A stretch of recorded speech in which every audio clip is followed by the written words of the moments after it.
My name is Eleanor Price, and I am 65 years old. For more than 4 decades, this house has been my anchor, my memory, my proof that love and family can build something that stands the test of time. I believed its walls carried the laughter of my children, the quiet strength of my late husband, and the rhythm of a life well lived. But one Tuesday morning, everything shifted. The envelope that arrived was thin, official, and deceptively ordinary, until I opened it. Inside, I found my name printed clearly beneath a signature I had never written. In that instant, the hum of my home, the safety I had always felt here, fell silent.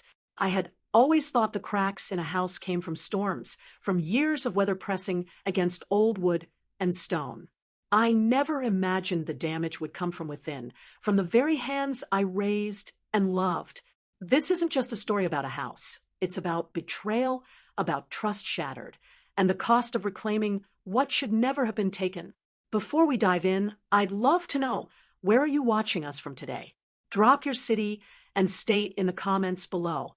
This is my side of the story. My home. It was never just walls and a roof in Charleston, West Virginia. This house, a sturdy queen and built in the early 1900s, with its wide porch that wrapped around two sides and the towering, ancient oak in the front yard, was the very bedrock of my existence. Its clapboard siding, painted a muted sage green decades ago, had weathered countless Appalachian sunrises and heavy winter snows, just as I had weathered my own share of life's storms within its sturdy embrace. It carried the faint, comforting scent of beeswax and old paper, mingled with the lingering ghost of Robert's pipe tobacco. Every creak of the polished oak floorboards held a memory, a quiet whisper of footsteps long past, my own, Robert's, Michael's thudding child feet, Rachel's lighter tread. Every sunbeam slicing through the arched parlor window illuminated a moment, dust motes dancing in the golden light, a microcosm of time suspended. It breathed with me, a living extension of my 65 years, particularly the 45 I had spent within its protective shell. It was a silent witness to a life meticulously built, brick by brick, love by love, a tangible history I could walk through every single day. Robert, my late husband, loved this house almost as much as he loved me. We bought it when we were just starting out, barely in our 20s, fresh-faced and full of dreams, the scent of fresh paint mingling with the heady promise of a future together. He was an engineer, practical and grounded, yet he found profound poetry in the intricate carvings of the mantelpiece in the living room and the way the morning light would spill into the kitchen, painting the worn wooden table in shades of gold. I remember him, coffee mug in hand, standing by the bay window, simply watching the world wake up, a contented sigh escaping his lips. His morning ritual, every day, without fail. His presence, even now, was a tangible thing here. I could almost hear the low hum of his voice, the rustle of his morning newspaper turning pages, the comfortable silence we shared as he worked on his latest project in the small study off the main hall, its door usually ajar, offering just a glimpse of his focused profile. His spirit wasn't just a memory. It was woven into the very fabric of the place, an invisible thread connecting past to present, a warmth I still felt in the chill of winter evenings when I sat by the fire alone, feeling his absence more acutely.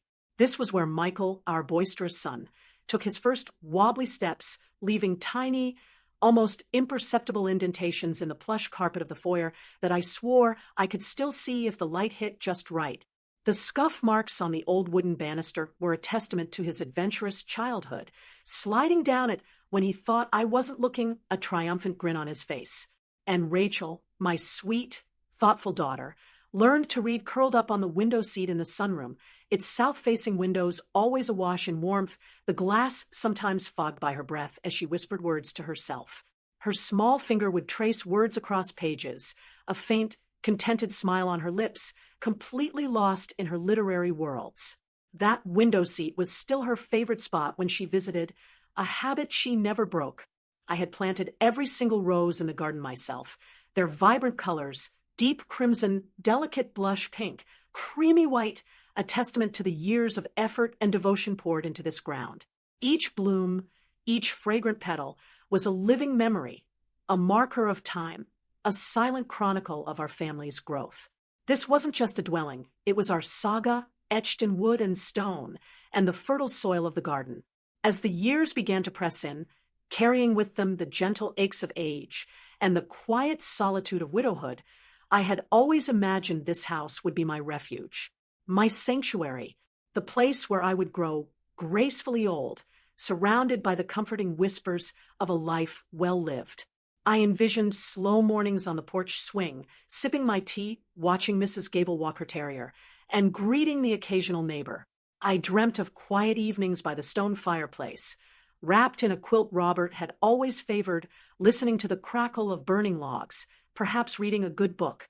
This was my haven, my final port of call, a promise I had made to myself and to the ghost of the man who had built it with me. I wasn't ready for assisted living, not yet, not by a long shot. I still moved with purpose, still felt the joy of pulling persistent weeds from the flower beds, the satisfaction of a freshly cleaned kitchen sparkling under the afternoon light. This house was a living testament to my independence, a canvas for my continuing life, not an anchor dragging me down. But then the whispers began, softly at first, barely perceptible, like a distant breeze rustling through the leaves of the oak tree, barely disturbing the stillness of my daily routines. It started subtly, disguised as concern, cloaked in the unconditional love that mothers are supposed to feel from their children. Michael, my practical, always thinking ahead son, now 42 and settled into his sales career, began to visit more often. His visits, once a pleasant surprise, gradually took on a new, unsettling rhythm. He'd eye the winding staircase with a calculating gaze, as if measuring the ascent, not for me, but for its potential inconvenience to some future occupant. Or he'd comment on the extensive garden with a sigh that wasn't quite empathetic, but rather a weary assessment of its sheer size and upkeep. Mom, he'd begin, usually after a meal I'd cooked for him, a plate of his favorite roast chicken and mashed potatoes, his voice measured, almost too calm, as if discussing market trends. This house is just, it's a lot, isn't it? So many stairs. The furnace is old, the roof needs a patch, the plumbing is original. And the yard work, the gutters, the sheer property taxes, and insurance alone. It's too much for you now at your age. Who's going to fix the furnace when it inevitably goes out in the middle of winter? Or repair that leaky pipe in the basement? That's always been an issue. He'd tick off a mental checklist of potential catastrophes, his brow furrowed with a feigned worry that felt increasingly hollow, almost like a rehearsed pitch. I'd try to laugh it off, a forced, brittle sound that didn't quite reach my eyes. Nonsense, Michael. I'm perfectly capable. A bit of exercise does me good. Those stairs keep my knees spry. And Mr. Henderson from down the street handles the heavy yard work for a fair price. He even cleans the gutters. As for the furnace, I had it serviced just last fall. It's running fine. And the property taxes haven't changed that drastically. I try to maintain my composure, my voice firm, but an unsettling tremor often ran through me. His words were precise, targeting every possible vulnerability, every little imperfection of the old house I cherished. But he'd persist, his words always circling back to the same point, like a vulture finding its mark. A smaller place, Mom. An apartment, with an elevator, no stairs, and a superintendent to handle all the maintenance, all the bills, all the little problems. It would be safer, less to worry about financially and physically. The word safer hung in the air, a thinly veiled accusation that I was somehow incapable of looking after myself, despite a lifetime of doing just that, through raising 2 children and managing a household after Robert's passing. It felt less like concern and more like an attempt to diminish me, to make me feel small and vulnerable, as if my age had rendered me incompetent. Rachel, my younger daughter, now 38, was gentler in her approach, her words laced with a sweetness that almost made the bitter undertone palatable. She'd bring me groceries, carefully chosen and organic, or offer to help with chores, her brow furrowed with what appeared to be genuine worry. She worked as an administrative assistant, and her attention to detail often translated into an almost suffocating level of attentiveness towards me. Mom, she'd coo, smoothing my hair or patting my hand as I peeled vegetables, her voice soft, almost a lullaby. You deserve to rest. After everything, all the years you spent teaching those challenging high school students, raising us, taking care of Dad through his illness, you deserve to have peace of mind. Let us take care of things. You shouldn't have to worry about a leaky faucet or a broken gutter or the furnace, like Michael said. We can find you something modern, comfortable, with no responsibilities.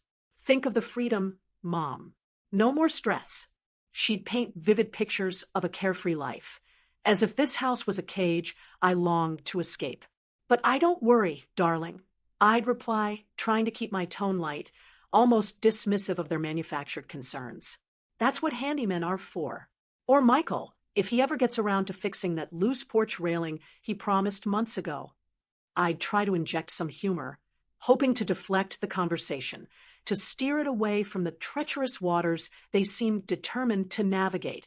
I knew I sounded defensive, but their words felt like tiny needles pricking at the skin of my self-sufficiency, challenging the very core of my independence. They spoke of downsizing, of making things easier, of your best interest. Euphemisms, all of them thinly veiling an unspoken agenda. There was a strange, unsettling urgency in their voices, a hidden current beneath the placid surface of their supposed concern. It was in the way Michael's eyes would flick around the room, assessing, calculating, as if he were already mentally stripping the walls bare, picturing what could be sold, what could be discarded. It was in Rachel's overly solicitous gestures, her touch a little too insistent, her smiles a little too wide, almost forced. She'd sometimes leave brochures for luxury apartment complexes on my coffee table, circling amenities like community pool or 24/7 security, as if these glossy images could erase decades of history. They spoke of your future, but the future they painted had no place for this house, no place for my future, as I envisioned it. A cold, hard knot began to form in the pit of my stomach. It wasn't exactly fear, not yet. More like a pervasive sense of unease, a dissonance between their kind words and the unsettling pressure building behind them.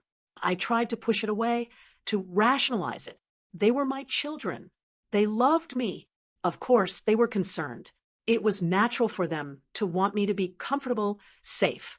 Perhaps I was getting older. Perhaps the house was becoming a burden, even if I refused to admit it. I told myself it was my stubbornness, my sentimental attachment to things that blinded me to their benevolent intentions. My own pride, perhaps, was getting in the way of what they truly believed was best for me. But the feeling persisted. It lingered in the quiet moments after they left, a faint metallic taste in my mouth, a chill that had nothing to do with the Charleston winter.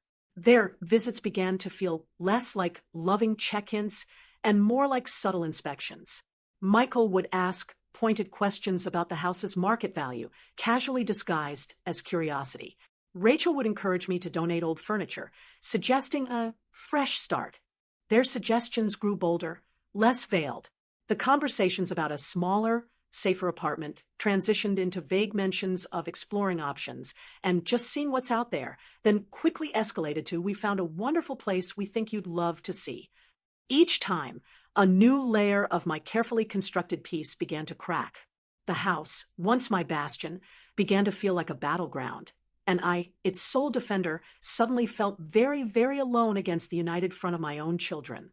I would walk through the quiet rooms, touching the cool surfaces of the antique furniture, running my hand over the rough texture of the brick fireplace, desperately trying to reconnect with the comfort and solace I had always found here. The house was trying to tell me something. I felt its old timbers groaning under the weight of unspoken threats, but I couldn't quite understand its silent warning. I tried to ignore the growing suspicion, to smother the cold ember of distrust before it could ignite into a raging fire. But it was there, simmering beneath the surface, waiting for the spark that would confirm my darkest fears, waiting to prove that the love I thought was unconditional had a very distinct, very unsettling price. The early morning light, usually a source of quiet comfort, felt thin and fragile that Tuesday. I had just finished my usual routine. A cup of Earl Grey, a perfectly toasted English muffin with Robert's favorite blackberry jam, and the crossword puzzle. The house was settling around me, its old timbers sighing softly, a familiar, reassuring lull. I walked to the mailbox at the end of the driveway, the brisk autumn air nipping at my exposed wrists, a faint metallic taste in my mouth, which I attributed to the lingering cold. Mrs. Gable was already out with her terrier, Muffin giving me a quick wave, and a bright, "Good morning, Eleanor." I returned the greeting, clutching the stack of mail.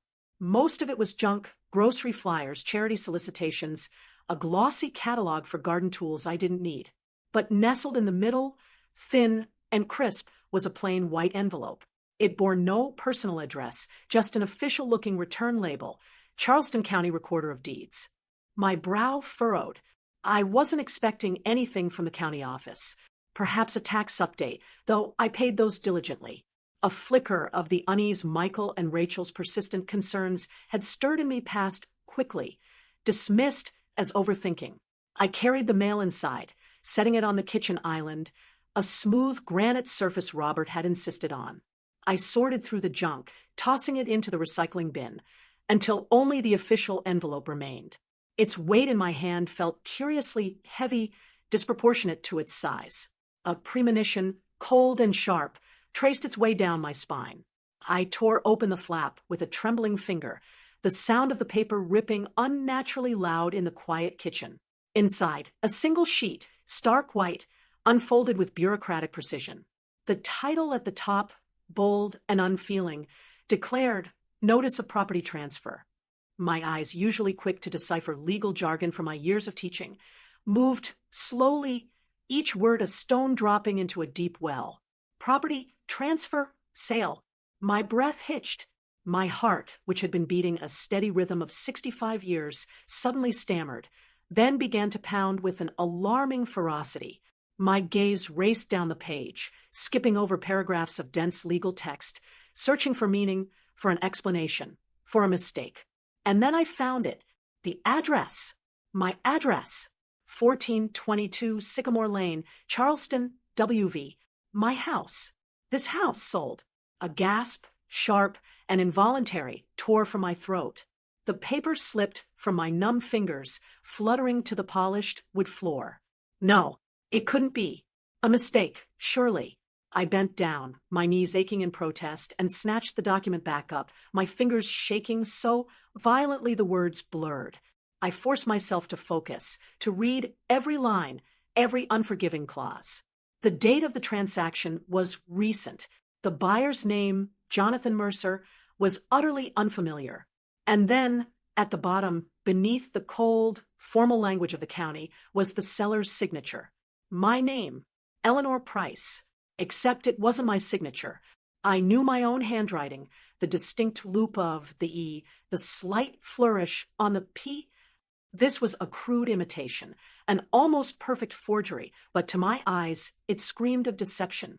My blood ran cold, draining from my face until I felt a light-headed dizziness. The carefully constructed world I inhabited, built on trust and familial love, shattered into a million sharp shards around me. This wasn't just a notice. It was an act of profound violence, a theft not of property, but of my very identity, my autonomy. No, I whispered, the sound raw, barely audible. They wouldn't.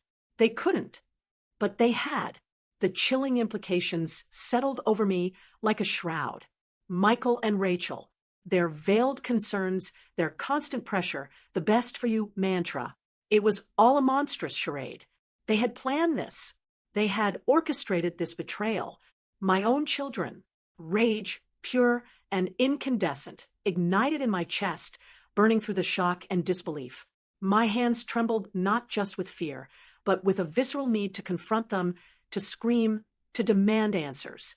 I snatched my phone from the counter, my fingers fumbling with the keys, dialing Michael's number first. It rang several times, each ring a hammer blow to my frayed nerves, before it went to voicemail. I didn't leave a message. I immediately called Rachel.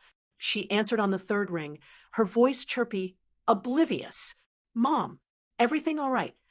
"No, nothing is all right, Rachel." My voice was a ragged whisper, then it rose to a shout. "What have you done? What have you done?" I heard her draw a sharp breath, the chirpiness instantly gone. "You sold my house. How could you? And this signature, it's not mine. You forged my name. My voice broke on the last word, a raw sob tearing through me, a stunned silence on the other end. Then, a hesitant, placating tone. Mom, calm down. Let's not get hysterical. We can explain. Michael and I are coming over. You better. I snarled, surprising myself with the venom in my voice. You both better explain. Get here. Now. I slammed the phone down, my hand shaking so violently I almost dropped it. The weight was unbearable. Every ticking second of the kitchen clock felt like an eternity, amplifying the deafening silence of a home that no longer felt like my own.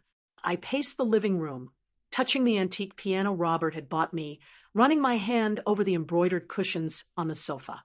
Each object, once a source of comfort, now felt alien, tainted by the knowledge that it was no longer mine, no longer safe.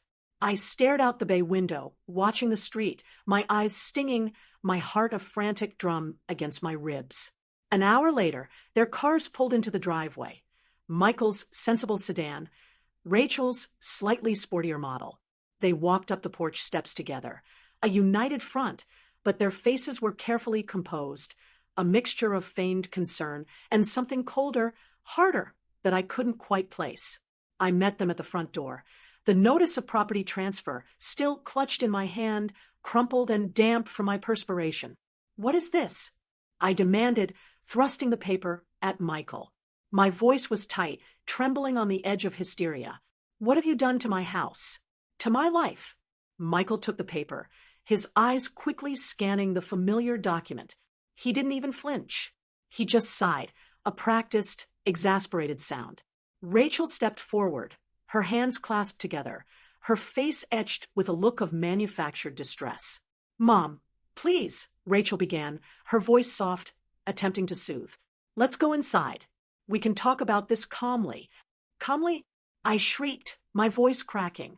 How can I be calm, Rachel? You've sold my home, and you've forged my name. Inside, in the living room that now felt like a stage for my public humiliation, Michael finally spoke, his tone clipped, devoid of warmth. Mom, you don't understand. This is for your own good. The house is too much for you. We told you this. We found you a lovely apartment, much more manageable. Manageable. I stared at him, utterly aghast. You call stealing my home, forging my signature, manageable? What about my choice, Michael? What about my wishes? Did they mean nothing? He wouldn't meet my gaze directly, his eyes darting around the room, settling on the fireplace, then the ceiling. We tried to talk to you, Mom. You were stubborn. You wouldn't listen. We had to do what was best. For your safety, your finances. This house is a burden. A burden? My voice was barely a whisper now, the initial fury giving way to a bone-deep ache of betrayal. This house is my life. It's your father's memory. It's every single memory we ever made as a family. And you call it a burden? Rachel stepped in, her hand reaching for mine, but I recoiled, as if burned. Mom, please don't be like this. We didn't want to hurt you. We saw you struggling. We want you to be comfortable, safe. The apartment is beautiful. It has a community room, even a small gym. You won't have to worry about a thing. Her words were a chilling echo of their earlier euphemisms, now exposed for the calculated lies they were. There was no genuine remorse, no heartfelt apology, only a sterile justification wrapped in a thin veneer of concern. So, you just decided for me? I asked, my voice flat, hollow. You decided to strip away everything I own, everything I've built, everything I am? All for my own good? Michael finally looked at me, his eyes hard, devoid of any genuine emotion. Yes, Mom, we did. You'll thank us later when you're settled into a place that truly fits your needs. You're getting older. You need to accept that. The coldness in his voice, the utter lack of empathy, was a physical blow. It was worse than the shock of the document, worse than the realization of the forgery. It was the confirmation that the children I had nurtured, loved unconditionally, would betray me so callously, without a flicker of regret. They saw me not as a mother, but as an obstacle, a problem to be solved, a property to be liquidated. Get out, I said, my voice barely a tremor. Get out of my house. Both of you. They hesitated, a brief, awkward silence. Then Michael shrugged, a subtle, dismissive gesture. Fine, Mom. But you'll come around. You'll see this was the right choice. Rachel, her eyes still watery, gave me a sad, pitying look, as if I were the one behaving irrationally. They turned and walked out, their footsteps echoing hollowly on the porch. I watched them go, two figures receding, taking with them not just my sense of security, but the very essence of my faith in family. The house, once a warm embrace, now felt vast and empty, its silence suffocating. I wandered through the rooms, a ghost in my own home, touching the familiar objects, the faded photographs on the mantelpiece, the worn armchair where Robert used to read, the piano where I'd teach Michael his first clumsy chords. Each memory was now tinged with poison, a cruel reminder of what I had lost and who had taken it from me.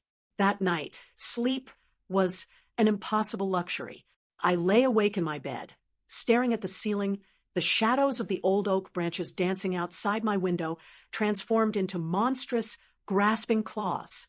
My mind replayed every word of the confrontation, every cold justification, every disingenuous plea from my children. How could they look me in the eye and lie so brazenly, so calmly about something so profound?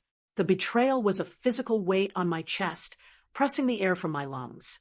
Tears streamed silently down my face, hot and endless, blurring the lines between grief and incandescent rage. My home, my sanctuary, had been stolen, and the thieves were my own flesh and blood. The following days bled into one another, a haze of sleepless nights and restless, tear-filled days. I barely ate, the thought of food turning my stomach. The once vibrant colors of my garden seemed muted, the songs of the birds hollow. I was adrift, a shipwreck survivor clinging to the splintered remains of a life. Despair threatened to consume me entirely, to drag me down into a murky abyss of helplessness. I considered giving up, accepting their generosity, moving into their chosen apartment, fading away into a life devoid of my own choices. But then a flicker, a tiny spark amidst the ashes of my broken trust. It was a memory of Robert, strong and unyielding, telling me never to let anyone walk all over me, to fight for what I believed in. And then a memory of myself, a young teacher, standing firm against a difficult parent, defending a child. I had always been a fighter, a protector. What was I doing now? Cowering? No, this was my home, my life. They wouldn't get away with this. Not without a fight. The decision was made not with a sudden burst of energy, but with a quiet, steely resolve that settled deep in my bones. I would not be a victim. I would not let them erase me.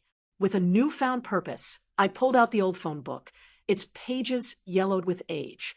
I scanned the legal services section, my finger tracing down columns of names. My neighbor, Margaret, had once mentioned a good lawyer who specialized in property disputes, a man named Arthur Levine. She had used him for a boundary issue years ago and spoke highly of his tenacity. With a deep, shaky breath, I dialed the number, my heart pounding with a mixture of apprehension and a strange, exhilarating sense of defiance. A receptionist answered, her voice crisp and professional. Arthur Levine, attorney at law. How may I help you? My name is Eleanor Price, I said, my voice stronger than I expected, though it still trembled slightly. I need to see Mr. Levine. It's about my home, my children. They've sold my home without my permission. The words hung in the air, stark and horrifying, but also, for the first time in days, empowering. A small step, but a monumental one. I wrote down the date and time of the appointment, the small act of commitment, a promise to myself. I would fight. The small legal office of Arthur Levine was tucked away on a side street in downtown Charleston, a few blocks from the grander, more modern law firms that lined the main thoroughfares. My old sedan, a trusty, if somewhat rusty, companion, found a spot half a block down, the engine ticking as it cooled. The walk to his office felt like a pilgrimage, each step heavy with the weight of recent betrayals and the faint, fragile hope that had begun to bloom in my shattered heart. The crisp autumn air, which had felt invigorating just a week ago, now only seemed to sharpen the edges of my anxiety, making my chest ache with a dull, persistent pain.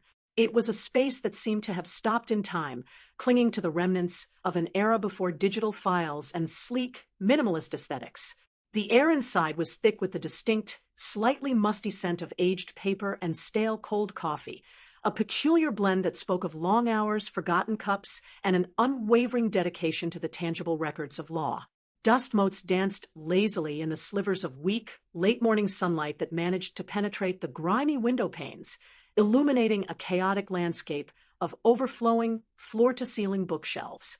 These shelves groaned under the weight of leather-bound legal tomes, their gold-embossed titles faded, interspersed with teetering stacks of yellowing files tied with red string. Every available surface, a heavy mahogany credenza, a chipped side table, even the floor, was adorned with further piles of documents, creating a veritable fortress of legal minutiae. The carpet, a muted, indistinct pattern that had long ago surrendered its original color, was worn smooth in pathways leading to a heavy wooden desk at the far end, scarred with the marks of countless pens and elbows. This quiet, almost somber, and utterly disordered atmosphere stood in stark contrast to the tempest raging within me. My heart still hammered against my ribs, a frantic drumbeat of anxiety and residual anger that no amount of deep breathing could entirely quell. The sleepless nights had left my eyes hollow and underscored by dark circles, and my usually steady hands trembled noticeably as I clutched the envelope containing the damning documents. I felt exposed, vulnerable, stripped bare by the betrayal of my own children. My voice, when I finally introduced myself to the stern-faced receptionist, a woman with an efficient bun and equally efficient spectacles, was reedy and thin, a mere whisper of my usual tone. The slight wobble in my knees as I was directed down a narrow corridor to his door was undeniable.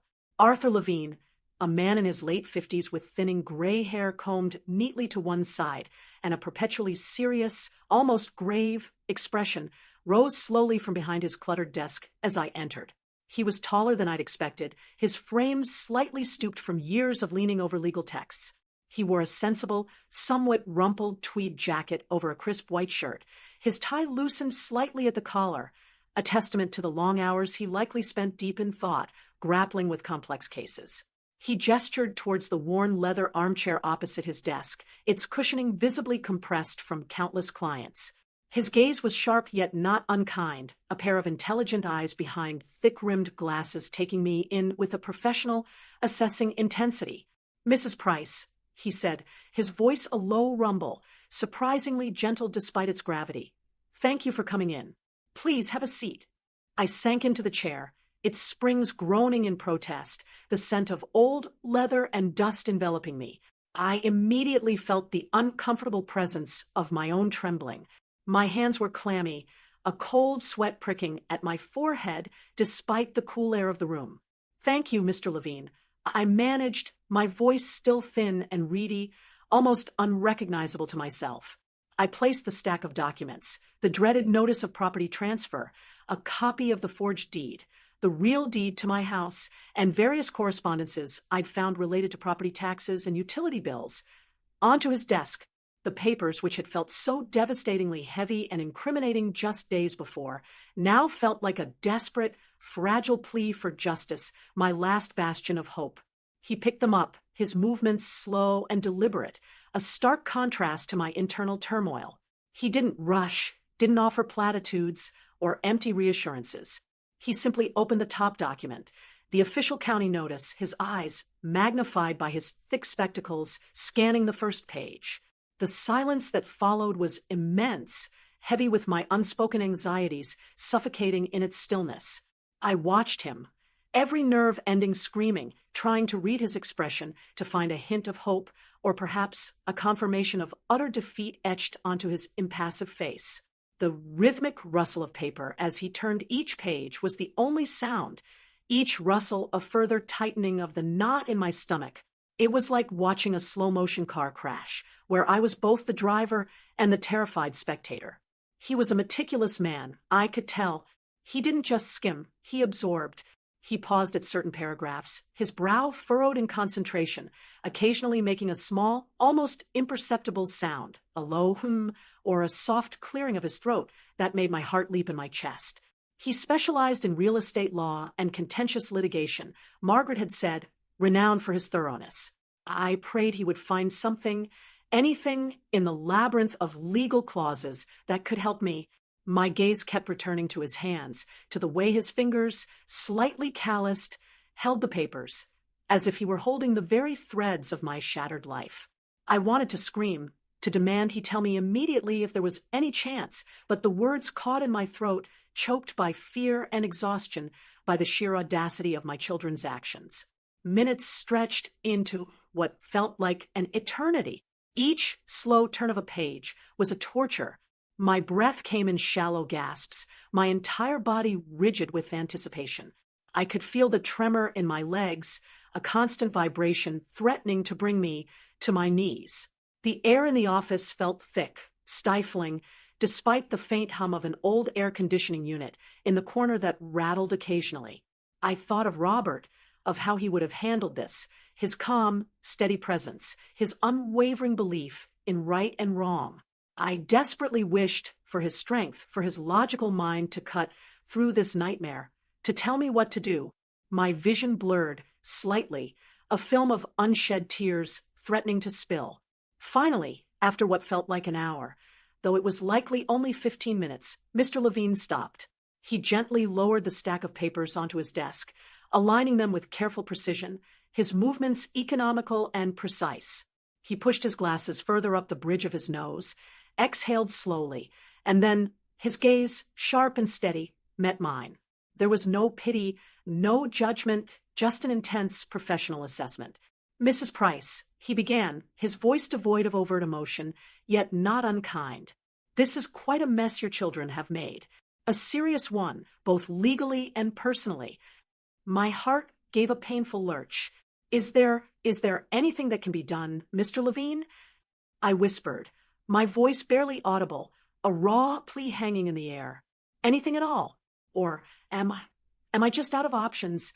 The thought of giving up, of simply succumbing to their will, was still a terrifying shadow lurking at the edges of my resolve. He picked up a specific document, the property transfer notice that had arrived in my mailbox, and tapped a section near the bottom with the cap of his pen. There is a clause here, he stated, his tone businesslike, almost academic, as if teaching a particularly complex legal principle. It's standard in many modern real estate contracts, particularly those involving a property of this value and age, where the buyer might be making significant investment for renovation or future development. Buyers, especially investors, want protection. He cleared his throat, adjusting his posture slightly in his chair. It reads, and I quote from the official document, Caso haja contesteco judicial por parte proprietaria, o contrato ficere suspenso et deciso definitiva, o comprador poder desistir, do negocio mediante restituico integral do valor pago, com indenizaco, caso fic comprovado que o vicio decorio de terceros. He paused, letting the legal jargon hang in the air for a moment, letting me absorb the foreign, convoluted words. My mind, numb just moments before, still struggled to comprehend the full weight of the clause. Well, what does that mean? I asked, my voice still trembling, but now infused with a desperate plea for clarity, a lifeline. In plain English, please, Mr. Levine, I don't understand. He leaned forward slightly, his gaze unwavering, patient. It means, Mrs. Price, that if you file a judicial contestation, a lawsuit challenging this sale, the entire contract is frozen, suspended, until a definitive decision is made by the court. No money changes hands, no transfer of title is finalized, no renovations can begin. The property is in limbo. He saw the continued confusion in my eyes and continued, patiently, laying out the implications like pieces on a chessboard. More importantly, it means the buyer, Mr. Jonathan Mercer, has a very clear out, a contractual escape clause. He can withdraw from the deal entirely without penalty to himself. And if he does, he's entitled to a full refund of his payment, plus damages for his trouble, any costs incurred during the period the contract was suspended, legal fees, lost opportunity costs, etc. And here's the crucial part. If it is proven that the defect in the sale, the fraud, the forged signature came from a third party, then those third parties are liable for all of it. The full restitution of the purchase price, the buyer's damages, every penny of the financial burden for a failed transaction falls squarely on them. He let his words sink in, watching my face intently. My mind, numb just moments before, began to whir with a terrifying, exhilarating speed. A cold clarity, sharp as ice, cut through the fog of my despair. Third parties, I repeated, the words tasting like a revelation, a new, powerful energy igniting within me. You mean Michael and Rachel? A small, almost imperceptible nod from Mr. Levine. His expression remained professional, but there was a subtle tightening around his lips, a recognition of the grim reality. Precisely. The sellers, in this fraudulent transaction. Your children. It was as if a powerful, invisible hand had reached down and steadied me, placing the ground firmly back beneath my feet. The despair, the crushing helplessness that had plagued me for days, began to recede, replaced by a surge of something fierce and unwavering. The blood, which had felt drained from my face, suddenly rushed back, a warm flush spreading across my cheeks. My head, which had felt light and dizzy with shock, now cleared with crystalline precision. For the first time since that official envelope arrived, I wasn't a bewildered, heartbroken victim. I wasn't a fragile old woman being pushed aside by her opportunistic children. I had a path. I had a weapon. The implications hit me with the force of a tidal wave, exhilarating and terrifying all at once. My children, who had thought they could strip me of my home with impunity, would now face the full, crushing weight of their deception. The abstract notion of consequences suddenly became very real, very tangible. They would be held accountable. Every cold word, every dismissive gesture, every calculated lie would come back to haunt them, amplified by legal and financial penalties. A profound sense of calm, cold and resolute, settled over me. The tremor in my hands ceased. My breathing deepened, evening out, no longer shallow and panicked. The tears that had felt so close to the surface receded, leaving behind a hard, dry determination that felt entirely new, entirely powerful. The scent of old paper and cold coffee still lingered, but it no longer felt stifling. It felt like the smell of justice, of possibility, of a battle I could actually win. Mr. Levine, I said, my voice firm now, clear and steady, reflecting the newfound resolve hardening in my soul. My eyes met his, unwavering. I want to file that judicial contestation. I want to proceed. Immediately. His expression remained impassive, professional, but a flicker in his eyes, a subtle lift at the corner of his mouth, suggested a silent approval, perhaps even a hint of admiration. Very well, Mrs. Price. That is your right. It won't be an easy fight, and your relationship with your children will be irreparably damaged, if it isn't already. But you have solid grounds. We will need to move quickly. He reached for a fresh legal pad and a pen, the scratch of the nib on paper, a crisp, decisive sound. Let's discuss the next steps. We'll need to gather all evidence of the forgery, any communications you had with your children regarding the sale. We'll file the contestation, which will legally suspend the contract. Then, we wait for the buyer's reaction. Given this clause, I anticipate he will not be pleased. And as he spoke, detailing the legal procedures, the potential timelines, the evidence needed, I felt an almost unfamiliar sense of purpose bloom within me. The echoes of Robert's voice, always urging me to stand firm, mingled with my own rekindled strength, a quiet roar of defiance. My children had sown greed, and now, finally, they would reap the consequences. This was no longer just about getting my house back. It was about reclaiming my dignity, my agency, and teaching them a lesson they would never, ever forget. The battle had just begun, and for the first time in days, I felt not just ready, but eager to fight. The days that followed my meeting with Arthur Levine were a curious blend of anticipation and profound inner calm. The storm that had raged within me for what felt like an eternity, fueled by grief and betrayal, had finally begun to settle. In its place, A bedrock of surprising resolution had formed. It wasn't a triumphant, joyous feeling, but a deep, quiet strength born from the knowledge that I was finally taking action, asserting my rights, and fighting for what was unequivocally mine. This new sense of purpose was like a cool, clear current running beneath the surface of my previously turbulent emotions. My steps were firmer, my gaze clearer. The heavy weight that had settled on my chest since receiving that dreadful envelope began to lift, replaced by a quiet, determined resolve. Arthur Levine moved swiftly, just as he promised. Within 48 hours of our meeting, the judicial contestation was officially filed with the Charleston County Court.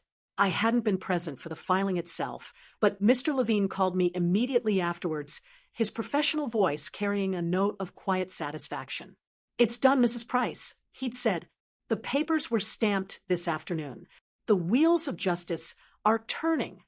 Just hearing those words, simple as they were, sent a shiver of cold determination through me, a validation of the momentous decision I had made. It was no longer a silent, personal battle confined to the lonely corridors of my own mind, but a public, legal assertion of my rightful ownership. The documents, now formally processed and filed, were out in the world, a tangible declaration of my resistance against their deceit. The immediate consequence of this filing, Mr. Levine had explained, was that the contract for the sale of my house was immediately suspended. It meant that Jonathan Mercer, the buyer, now owned a piece of paper that entitled him to nothing but a lengthy legal battle. My home, for all intents and purposes, was in a state of legal limbo. It still felt like mine, but now it felt like it was truly mine to fight for, not just a fragile memory to cling to. It was no longer an object of their transaction. It was the focal point of my reclaiming. I imagined the moment Mr. Jonathan Mercer, a man in his late 40s, an investor by trade, received the news. He was, as Mr. Levine later relayed, not merely surprised but utterly incandescent with rage. Mr. Mercer was accustomed to transactions proceeding with swift, unhindered efficiency. He dealt in numbers, in profits, in clean deals. My house, from what I gathered, was to be a renovation project. A quick flip, another profitable notch on his belt. He likely viewed it and me as an inconvenience easily dealt with, a piece of property to be acquired, an elderly woman who would simply acquiesce. The idea that an elderly widow could derail his meticulously planned investment, costing him time, money, and potentially his reputation, must have been an affront to his entire professional ethos, a personal insult to his sense of business acumen. "He's furious, Mrs. Price," Mr. Levine reported over the phone a few days later, his voice neutral, almost amused. "His lawyers have already been in contact, threatening every possible legal recourse. He's not just upset, he's demanding immediate action. He's formally activating the clause without hesitation." A grim satisfaction, cold and unyielding, curled in my stomach. The trap was sprung. The consequence I had chosen to unleash was now a tangible force, bearing down on its intended targets. "And what does that mean for Michael and Rachel?" I asked, my voice steady, betraying none of the inner tumult the thought of their impending distress might have once evoked. "It means," Mr. Levine confirmed, his tone professional, "that Mr. Mercer is demanding full restitution of the purchase price he paid for your home, plus significant damages for breach of contract, legal fees, and lost opportunities due to the delay. He's arguing that the defect in the sale, the forged signature, constitutes a fundamental flaw introduced by the sellers. And he wants Michael and Rachel to foot the entire bill. Immediately. They are directly liable." The weight of those words hung in the air. Full restitution, significant damages, foot the entire bill. It was exactly what Mr. Levine had outlined, a cold, hard consequence that would undoubtedly shatter the world Michael and Rachel had so carefully built on their ill-gotten gains. I imagined their shock, their sudden, horrifying realization that their callous scheme had not only backfired spectacularly, but had turned into a financial ruin of their own making. It wasn't just my house that was frozen. It was their entire fraudulent enterprise, brought to a grinding halt by my unexpected defiance. The first call came a few hours later, just as I was watering the roses in the garden, a small act of normalcy that now felt profoundly defiant. It was Rachel. Her name flashed on my phone screen, and I hesitated, watching it vibrate with an almost clinical detachment. The usual surge of maternal instinct was absent, replaced by a cool, analytical observation. My hand hovered over the answer button, a part of me wanting to ignore it, to let them stew in the consequences of their actions. But another part, the one that needed to confirm the impact of my actions, to hear the immediate fallout, compelled me to answer. Mom. Her voice was sharp, high-pitched, completely devoid of the saccharine sweetness she usually employed. The carefully constructed facade had crumbled, revealing raw panic. Mom, what have you done? We just got served. This lawsuit. Michael and I are going to lose everything. Her voice caught, a choked sob on the other end, but it was not the gentle, pleading tone I remembered from her previous visits. This was genuine, desperate fear, the kind that only hits when one's own comfort and security are directly and imminently threatened. Do you know what Mercer's demanding? He wants all his money back, plus an indemnity for his losses. We don't have that kind of cash, Mom. We'll be ruined. Our mortgages, our savings. It's all gone. I held the phone slightly away from my ear, observing the desperation in her voice, the frantic cadence of a woman whose carefully constructed life was unraveling. I pictured her face, probably streaked with tears, full of self-pity, her usually perfect hair disheveled. But I saw through it now. Her tears were not for my pain, for the shattering of my trust, for the profound wound she had inflicted. Her tears were for her own impending financial ruin, for the loss of her material comforts, for the world she had believed was rightfully hers. What did you expect, Rachel? I asked, my voice calm, almost detached, a stark contrast to her rising hysteria. You sold my home. You forged my name. Did you truly believe there would be no consequences? That your actions would simply vanish into thin air? But Mom, please, think about what you're doing. This isn't just about the house anymore. This is about our lives, our children's future. Think about your grandchildren. Mom, do you want them to grow up with nothing, to have their parents bankrupt? You have to withdraw the action, Mom. Please, for God's sake. Her desperation escalated, her voice verging on hysteria, laced with thinly veiled emotional manipulation, pulling at the last thread of what she hoped was my maternal sentimentality. We're your children, Mom. Don't you care about us? Don't you care if your own kids end up on the street because of your stubbornness? I closed my eyes for a moment, letting the full weight of her manipulative words wash over me, not to drown me, but to confirm my resolve. You should have thought of that, Rachel, I said, my voice unwavering, steady as a stone. You should have thought of your children. You should have thought of my future. You should have thought of all of us before you decided to steal from your mother. No, Mom, please. Just tell Mr. Levine to stop. Let's talk. We can work something out. We can find you an apartment, a better one. Just please don't do this. You're destroying us. You're destroying the family.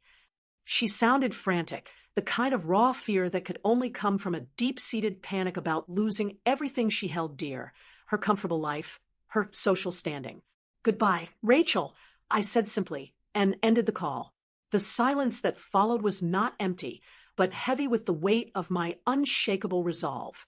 I put the phone back in my pocket, returned to my roses, and continued to water them, feeling the cool spray on my fingers. Minutes later, my phone vibrated again. This time, it was Michael.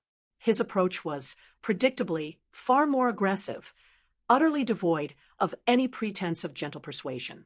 Mom, what the hell do you think you're doing?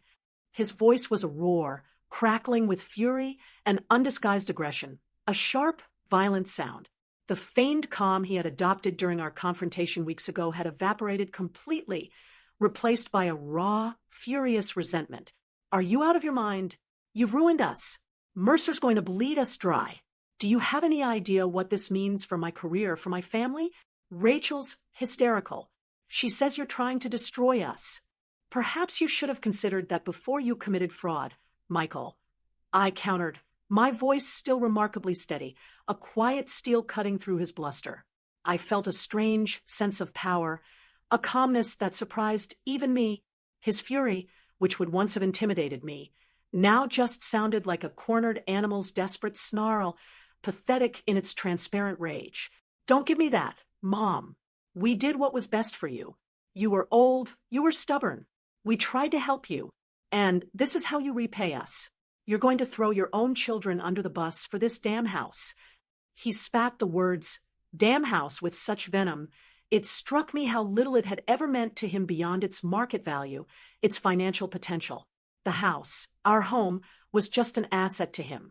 "This damn house is my home, Michael," I replied, a quiet steel in my voice, each word carefully chosen, weighted with the truth of decades. "It was never yours to sell. It was never yours to even consider selling. You think you're so smart, don't you?" He sneered, his voice dropping slightly, laced with a chilling, personal threat. "You think you've won something here? You'll regret this, Mom. You'll end up alone. Completely alone. No family, no one to visit you, no one to care for you. Is that what you want?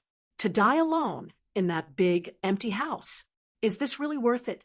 The threat hung in the air, intended to pierce my deepest fears.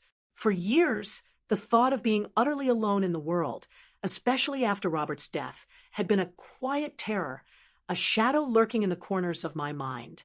It was a fear that Michael, in his ruthless calculation, had no doubt exploited before. But as he spoke those words now, something fundamental shifted within me. His attempt to wield solitude as a weapon, to use it to control me, backfired spectacularly, revealing the true depth of their transactional affection. A profound, almost liberating peace settled over me. It wasn't the absence of fear, but the transcendence of it. His words, instead of inflicting pain, felt like a final, freeing release from the illusion of obligation. My voice, when I spoke, was calm, clear, imbued with a strength I hadn't known I possessed, a certainty that reverberated through me. "I've been alone my whole life, Michael," I said, my words deliberate, each one weighted with the truth of decades of self-reliance, and the deeper truth of their abandonment. "Ever since your father died, I've been alone in this house. You and Rachel made sure of that with your betrayal long before this lawsuit." I paused, letting that sink in, letting him feel the sting of his own actions, the hollowness of his threat. "Now," I continued, my voice firm, resolute, "it's different. Now, it's by choice." The line went silent. I heard him breathe, a ragged, frustrated sound, heavy with the weight of his own defeat. He had no answer. He had run out of threats, out of manipulation, out of any means to control me. He had nothing left to say. I knew, without a doubt, that he realized his weapon had failed completely, its edge dulled by my newfound resolve. "Goodbye, Michael," I said, and calmly ended the call. The phone felt lighter in my hand. The weight of their expectations, their manipulation, their false concern had lifted entirely. For the first time since the betrayal, a true, unwavering peace settled over me, a profound sense of my own autonomy, my own agency, now fully reclaimed. It was a hard-won peace, forged in the fires of their deceit and my own resilience, but it was mine.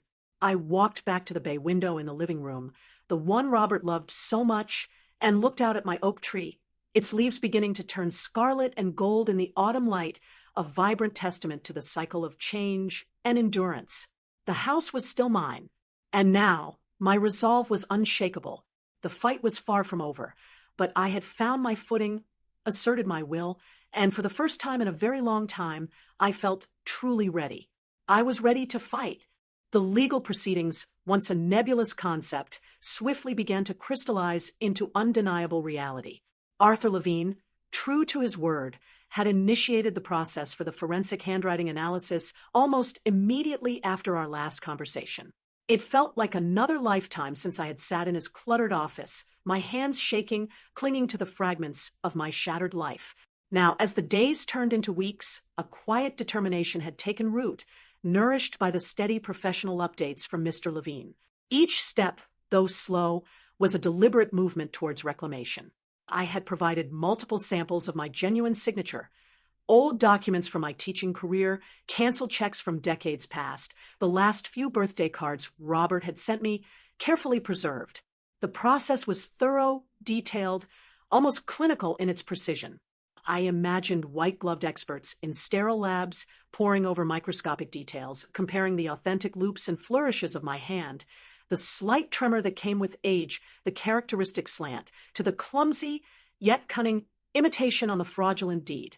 The waiting was an exercise in patience, a subtle tension that simmered beneath my newfound calm. It wasn't exactly anxiety, but a sustained breath held, anticipating the inevitable, the final, irrefutable proof. Then, one crisp autumn afternoon, roughly 3 weeks after my first meeting with Mr. Levine, the phone rang. It was him. His voice, usually so steady and measured, held a faint tremor of triumph, a subtle hint of a battle won. "Mrs. Price," he announced, "the report came in this morning. The forensic expert's findings are conclusive. Without a shadow of a doubt, the signature on the deed for your property is a forgery. It explicitly states that it does not match your known handwriting and bears signs of deliberate alteration to mimic it." A profound stillness settled over me, a sensation akin to the quiet aftermath of a violent storm. The finality of his words resonated deep within my bones. Asterisk conclusive. Forgery. Without a shadow of a doubt. Asterisk, it was the vindication I had sought, a definitive answer to the insidious questions that had haunted me since that dreadful envelope arrived. A wave of both relief and a deep, unexpected sadness washed over me. Relief, because the truth was out, undeniable, laid bare for the world to see. Sadness, because that truth irrevocably sealed the fate of my children, confirming their calculated deception, extinguishing any last, lingering hope that this was all a terrible misunderstanding.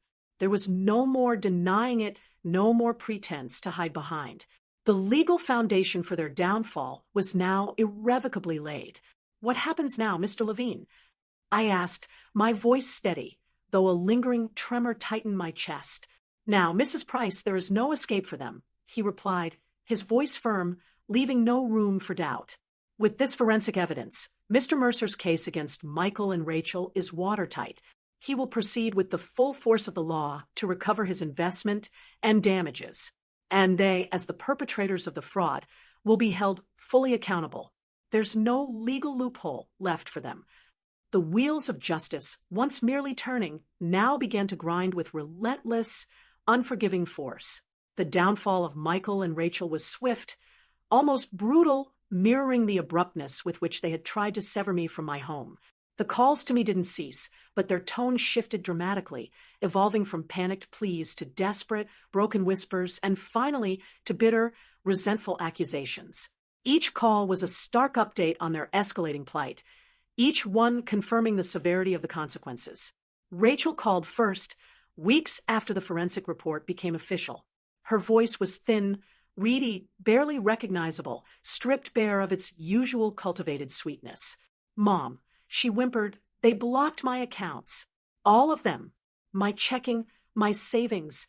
I can't even buy groceries. Michael's credit cards are maxed out, and they froze his business accounts. We can't pay our mortgage. They're talking about foreclosure on our house, Mom. The one we just bought. They're going to take everything."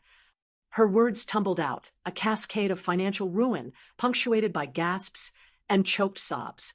There was no mention of my house, no apology for their actions, only the stark, terrifying reality of their own crumbling world. "Please, Mom, can't you just tell Mr. Levine to hold off? Can't you just drop it? We're losing everything we've worked for. Our children, what about their future?" I listened, my hand gripping the receiver, the sound of her desperation chilling me, yet no longer moving me to pity. I heard the echo of her earlier pleas, the veiled threats about me being alone, the feigned concern for my well-being that had masked such blatant self-interest. The memory hardened my resolve. "You made your choices, Rachel," I said, my voice flat, almost devoid of emotion, a cool breeze against her inferno of panic. "Now you have to live with the consequences, just as I have had to live with yours." I didn't wait for her response. I simply hung up, the click of the phone a definitive period at the end of a long, painful sentence. Then came Michael. His calls were less frequent, his tone alternating between furious, vitriolic threats and despairing, broken pleas that bordered on self-pity. One afternoon, he left a voicemail, his voice hoarse, raw, with suppressed rage and palpable humiliation. Mom, you cold-hearted witch. You know what they did yesterday? They came and repossessed my car. My brand new BMW. The bank accounts are frozen solid. And my employer is looking into financial irregularities. They're talking about taking the house. Mom, our house. The one Rachel and I bought together. All because of this damn stunt you pulled. You're going to leave us with absolutely nothing. Don't you realize what you've done?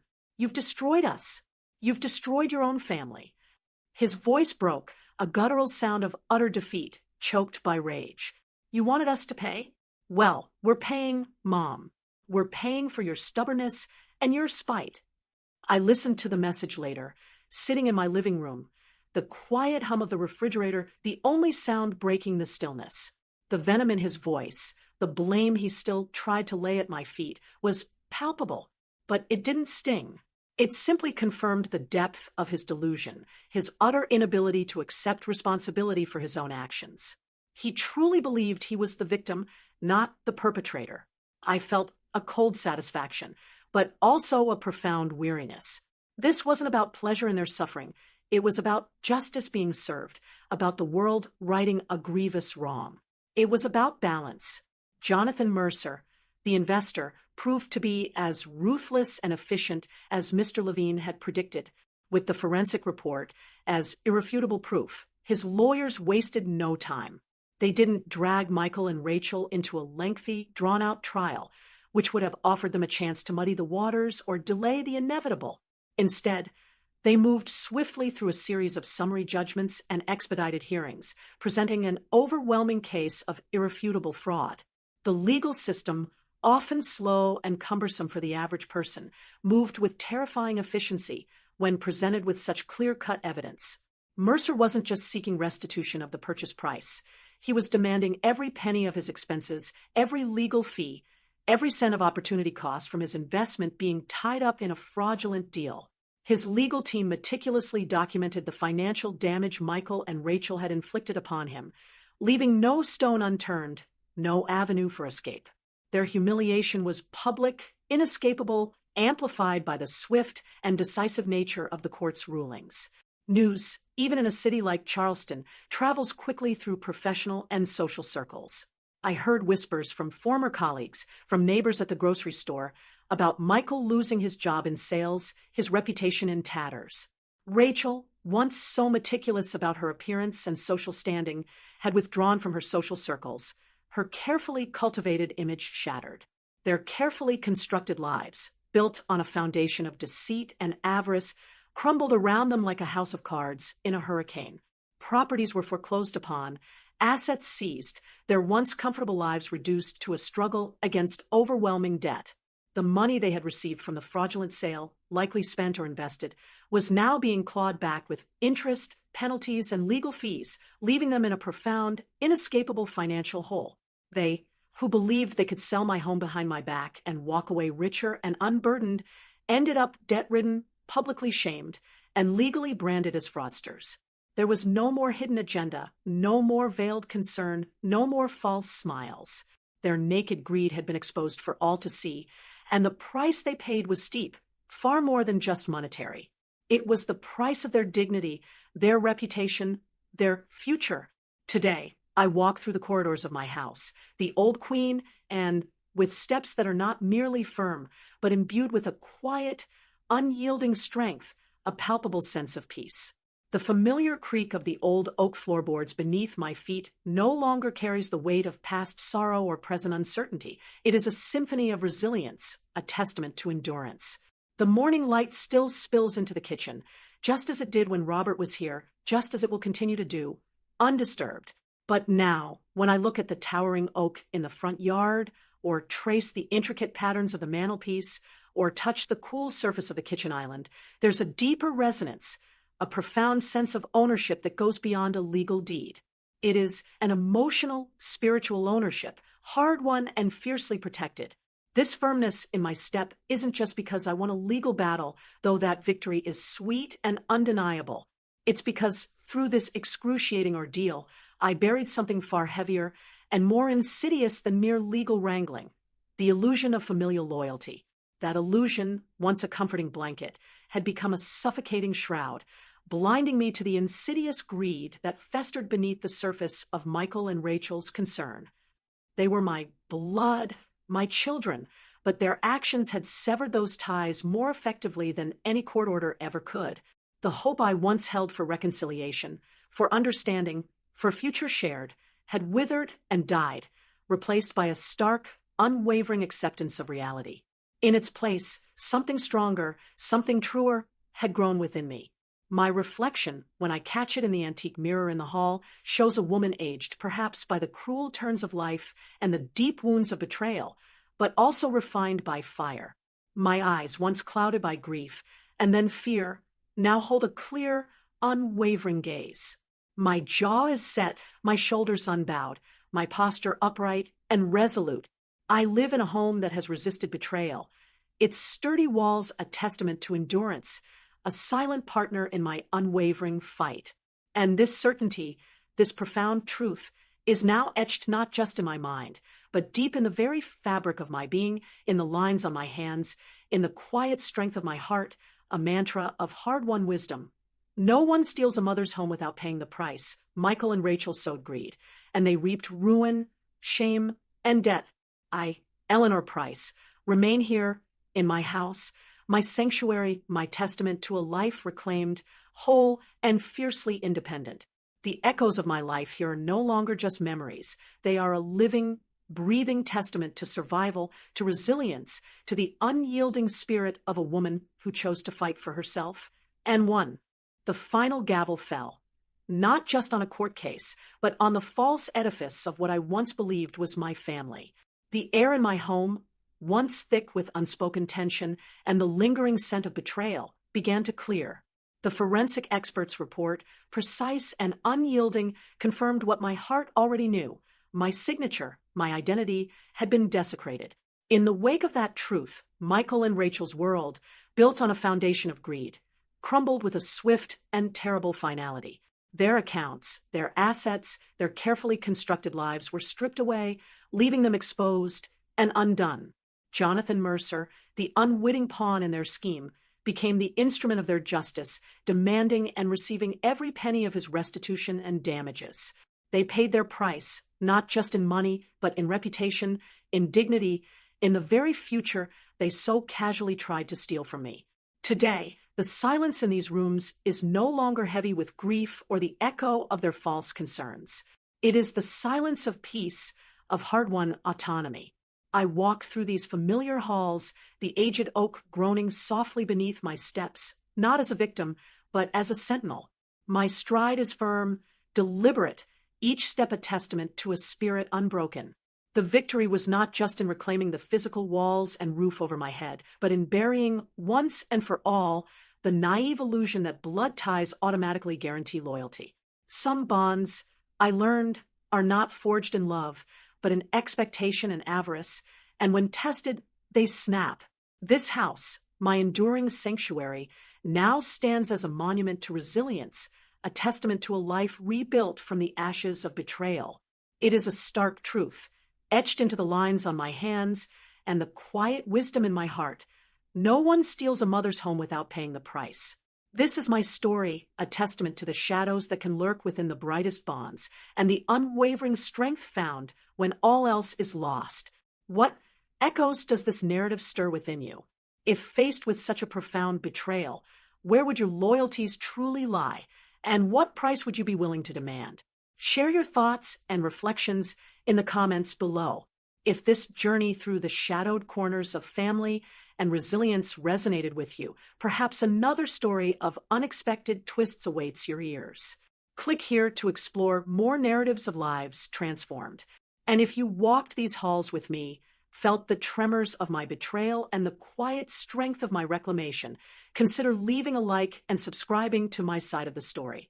Your support ensures these deeply personal narratives find their way to those who need to hear them most.